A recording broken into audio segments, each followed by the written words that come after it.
Yoho, selamat datang di channel DOP Anime. Kepada nakama semua, silakan follow IG kami juga untuk mendapatkan info resmi dan terbaru dari kami. Yoho, kemarin kami baru saja membahas mengenai Shiki yang merupakan dalang di balik apa yang terjadi dengan Wano Kuni. Eiichiro Oda saat ini menyuguhkan kita sebuah karakter yang konon katanya sebagai karakter anti mati, yaitu Yonkou Kaido. Dan kemarin, ketika kami membaca sejarah, ada sejarah pertempuran yang sepertinya ini berkaitan dengan cerita Wano Kuni sekarang. Ya, sebuah sejarah yang berkaitan dengan kekalahan Kaido kelak. Sehingga, inilah yang akan kita bicarakan, yakni hubungan kekalahan Kaido dengan sejarah asli dunia nyata. Jadi, selamat datang di Mega Teori DOP Anime. Tanpa basa-basi lagi, langsung saja, mari kita mulai. Sejarah yang kami sebut itu memiliki hubungan dengan pria yang bernama Napoleon Bonaparte. Napoleon merupakan kaisar terbesar dalam sejarah Prancis. Napoleon mengalami banyak pertempuran, dan ia banyak memenangkan pertempuran. Di waktu dulu, Prancis beraliansi dengan negara Spanyol. Pertempuran Trafalgar. Ya, nakama tidak salah dengar. Nama pertempuran Trafalgar ini ada pada sejarah. Pertempuran Trafalgar merupakan pertempuran laut yang sangat penting selama Perang Napoleon. Pada pertempuran ini, armada Inggris secara meyakinkan berhasil menghancurkan armada laut Prancis dan Spanyol, yaitu pada tanggal 21 Oktober 1805. Dan sekarang, di dunia One Piece, arc Dressrosa merupakan arc pembuka yang secara langsung terhubung dengan Kaido. Kaido langsung marah besar ketika mendengar bahwa Doflamingo telah dikalahkan. Dan apakah nakama semua tahu? Di arc Dressrosa merupakan arc yang dimana dalam tanda kutip Spanyolnya itu sangat kental.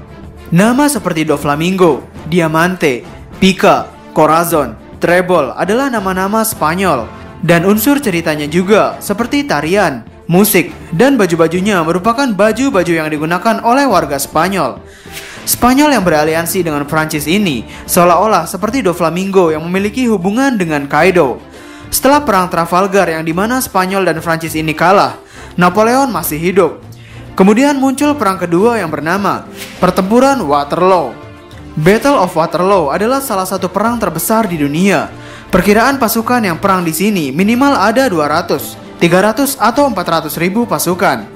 Perang ini melibatkan hampir seluruh kekuatan perang seantero Eropa, dari Inggris, Rusia, dan Turki.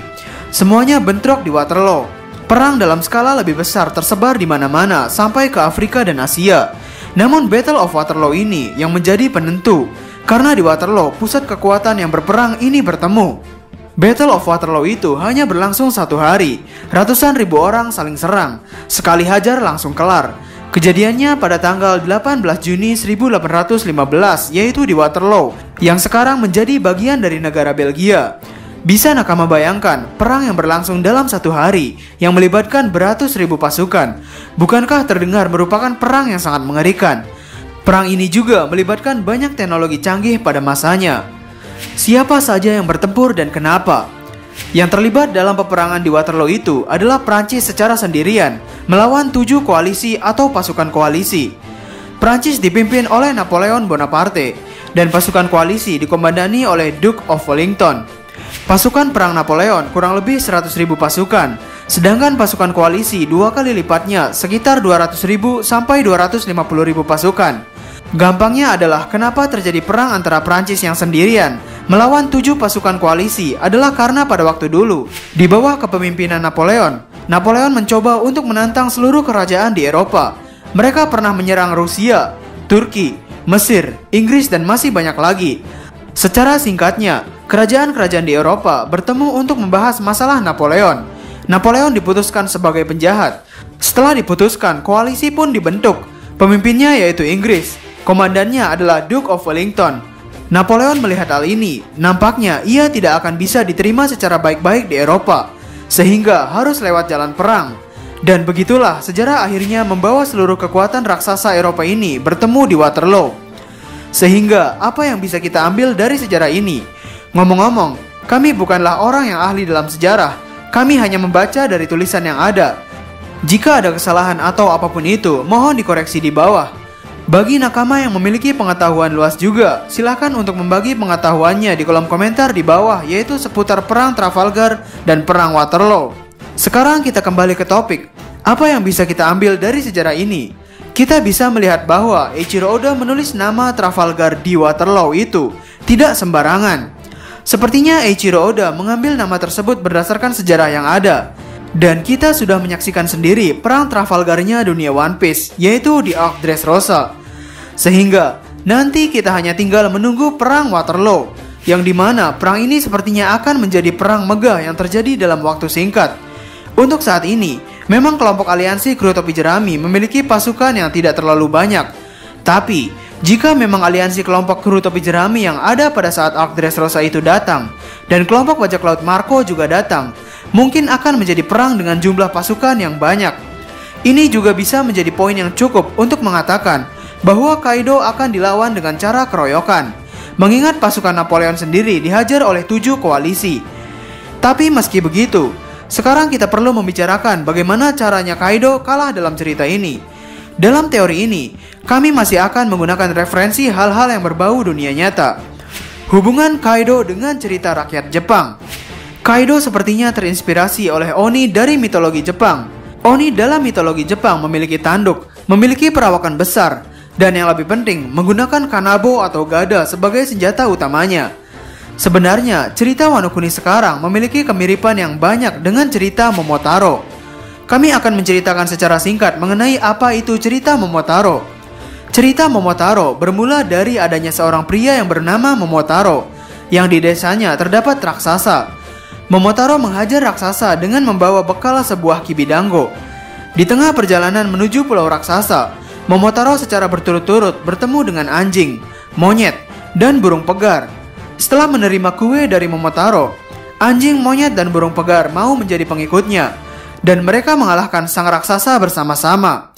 Pulau Onigashima dunia One Piece juga memiliki kesamaan yang benar-benar mirip dengan Pulau Onigashima pada cerita Momotaro, yang mana di tempat inilah Momotaro dan hewan-hewan itu mengalahkan raksasa tersebut. Dan kira-kira, apakah kekalahan Kaido ini akan sama seperti pada cerita Momotaro? Jika kita mengambil jawaban sesuai dengan cerita rakyat Jepang Momotaro, maka orang yang akan mengalahkan Kaido tidak lain dan tidak bukan sepertinya adalah Momonosuke. Luffy yang mencerminkan sebagai monyetnya, Inuarashi yang mencerminkan sebagai anjing, dan burung pegarnya kemungkinan besar adalah Marco. Dan jika kita menarik dari pemahaman Oni yang seharusnya hidup di neraka, maka orang yang akan mengalahkan Kaido adalah orang yang saat ini memegang pedang Enma, sebuah pedang yang disebut-sebut sebagai pedang pembelah neraka.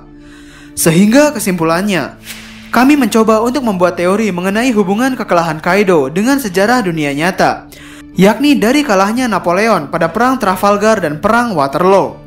Dan untuk kalahnya Kaido sendiri, kami mencoba mengambil referensi cerita rakyat Momotaro, di mana ada yang berpendapat bahwa Momonosuke, Luffy, Marco, dan Inuarashi adalah orang yang akan mengalahkan Kaido sesuai dengan cerita tersebut.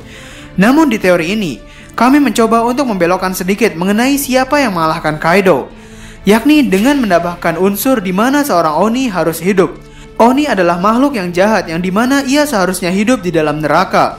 Dan orang yang saat ini memegang pedang pembelah neraka adalah Roronoa Zoro. Ya, kami tahu Luffy sebagai pemeran utama sepertinya adalah orang yang akan mengakhiri nasib Kaido.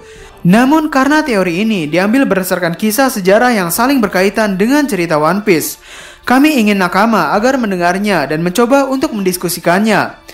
Ya, Eiichiro Oda sendiri pernah mengatakan bahwa ia masih kesulitan dalam menemukan bagaimana Kaido akan kalah dalam cerita ini. Sehingga itu saja teori untuk hari ini. Bagaimana menurut nakama semuanya? Berikan komentar kalian atau berikan koreksi kalian semua atas teori kami tersebut di kolom komentar di bawah. Dan mengenai case One Piece, untuk hari ini terdapat potongan harga sebesar 50.000 dan promo gratis ongkir untuk seluruh Indonesia, yaitu dari Sabang sampai Merauke.